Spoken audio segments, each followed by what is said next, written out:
Speaking of Serpy, who would have thought that a little YouTube vlogger would be such an important figure in deciding whether a retrial will happen in one of the most infamous cases in Jamaica? A little YouTuber. Blogger. If you told me this 5 years ago, I have unicorn meat to sell it. It's crazy. No way. That week I start the first set of hearings to determine whether there will be a retrial. On the first day, attorneys representing Shawn Storm Campbell are attempting to argue that their client will be unable to get a fair retrial due to coverage of video blogger Sir P of the popular Politricks Watch YouTube channel. Wow. Care or don't care? The attorneys have tendered an affidavit which points to coverage of video blogger Sir P of popular Politricks Watch YouTube channel. The attorneys are trying to make the argument that bloggers with no journalistic training have colored public perception of the matter. It's kind of crazy though when you really think about it. So, them actually list this as a possible. It could be legit, but them write it off and say, oh, this not legit, not that. Because if you not have no proper journalistic training, would they consider what he said at all? No, you have to look at it in a way, it colors the potential juror, which would be citizens' mind of the case. So he speaks on it, and he speaks on it often. So whether it's true or not, I guess once you're in court, in the back of your mind, no matter how much you're like, oh, forget what you've heard, forget whatever. It's only the facts that is presented in evidence. You'd hope that the potential jurors would hear and listen to, but since he talks about it frequently, and since there's a high chance that it may be colored. And since the conviction, he has grown in popularity, videos get views by hundreds of thousands of people. So it will be fair to say that I know everybody watch Sir P, but whole heap of people watch Sir P. If you don't watch him, you know about him. I know the topics I'm talking about. I know how I'm talking about certain topics. So it wouldn't be outside the realm of possibility to say, a potential juror or jurors would be influenced by what I'm bidding. But wouldn't they need evidence from what he said against not necessarily evidence, then does need to be influence in some way. Say what he's saying is factual. No, that's not the case. That's not the case, Josh. That's not the burden. The burden of proof doesn't fall on Sir P. It falls on the prosecutors to bring it. But the defense too also worries. So even the prosecutors and defense probably both can say, well, listen, it's probably unfair to get a fair trial. So the prosecution bring forward certain proof about certain things. In some juror mind that listen to Sir P is like, fuck this, Sir P said this. Even though proof is being presented that this proves certain things with Sir P. I say no, Sir P gets certain things right, and I believe Sir P. That is you see me, a juror's mind could be. That's what I say, the possibility of a retrial, it just muddied to me. I think more so too is just that you hear he talks about the case. I don't watch every video of Sir P. So it's not so I'm not sure, and I don't watch every video of what him talk about Kartel. But the things that I've seen, him got into some specificity of the case. I have to say, well, you don't know if him right or wrong, Him just seem like somebody that has information and has information more than the regular John Doe, and is bringing it to the public, and really and truly it's up to the public to decide whether they believe him or not.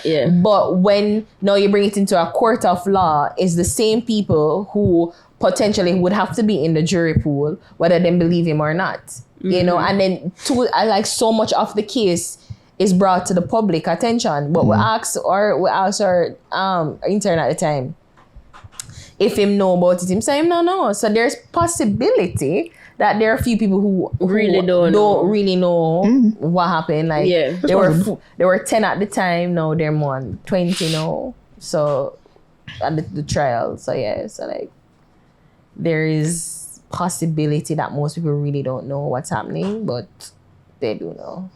I'm not sure everything but the kitchen sink. Yeah. At the court of appeal basically for trying to make this go retrial again. Because even if you say Kartel health,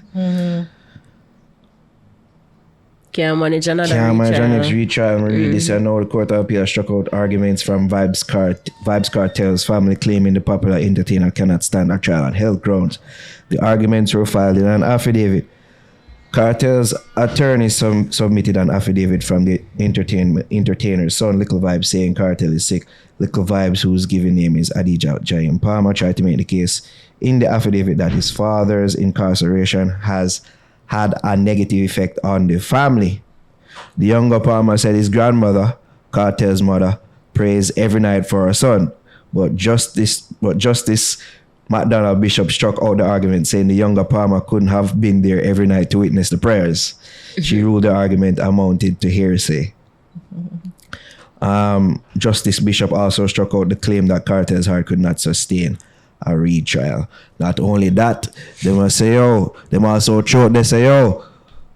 a new trial will hamper his ability to provide for his 17 dependents. 17 kids? I'm sorry, what? Not What? kids, dependents. You see me? Which Submitted would in an include kids. affidavit before the Court of Appeal that he is the sole breadwinner at Kartel, that is.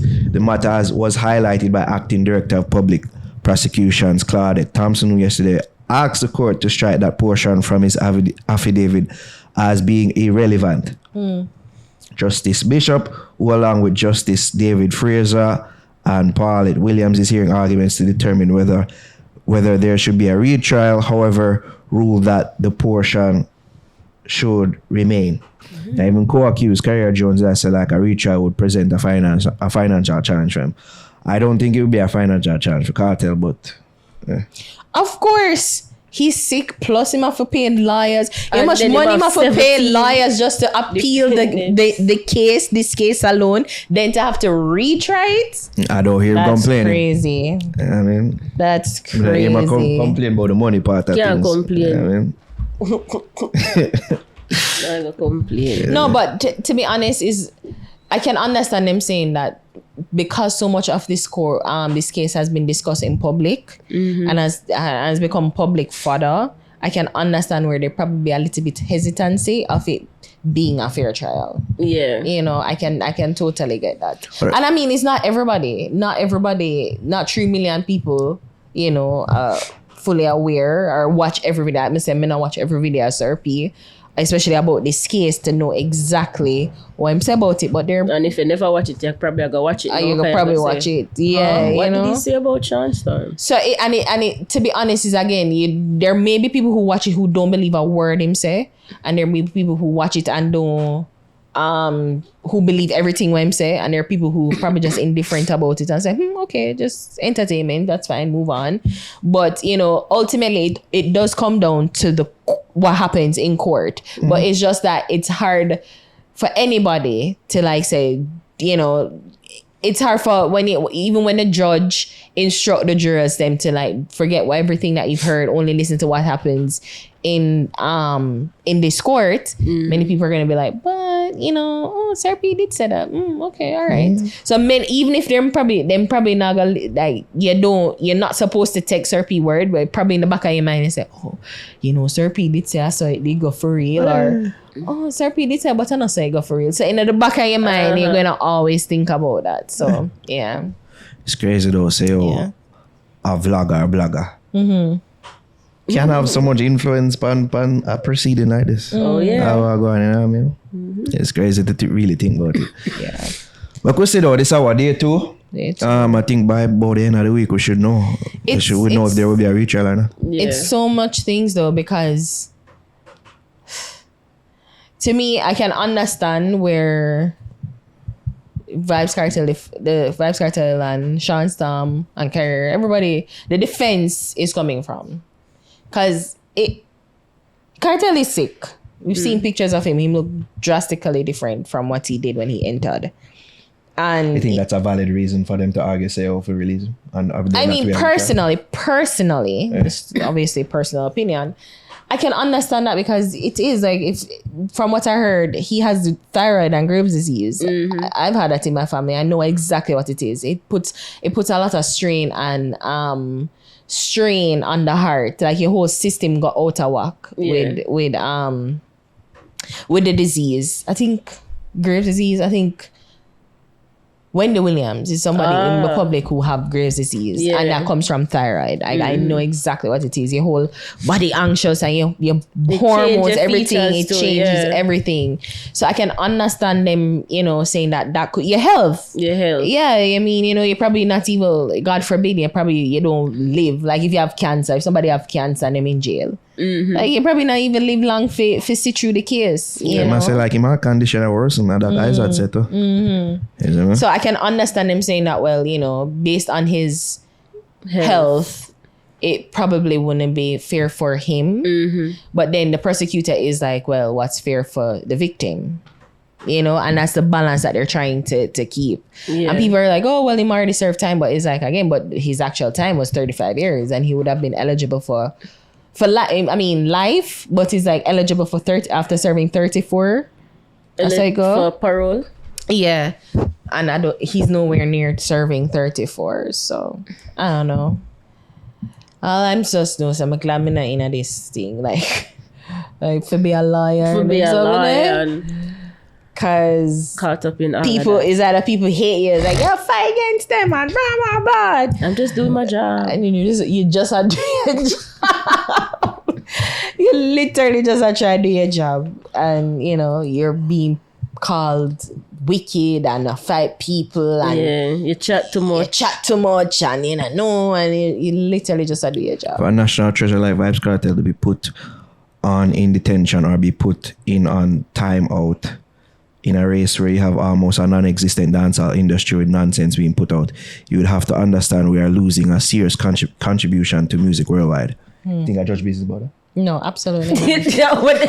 Just so I know where you're going. No, Isaac said this. I'm like, yo, Isaac thing. You know what I mean? I don't think Judge cared about Kartel saving dancehall. I think Mr. Buchanan. I think be real here. If they was said it's like, I don't know that if say it was about ear, but I'm like, take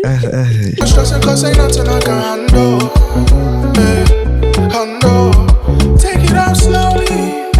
Throw it back like you owe me. Behind the back like Ginobili. Long range like I'm Kobe. When we invite you, Billy Kodali come Billy Panny big bite. No, come feel it, go steel pipe inside you. They make a squirt, make a scream. It's tight, some girl can't go in. You have the need Vaseline. Crypto, I know the line we are chop. Big money spending invest and make it back. Big food line, I no look who head drop. Share up your food, we not keep bread back.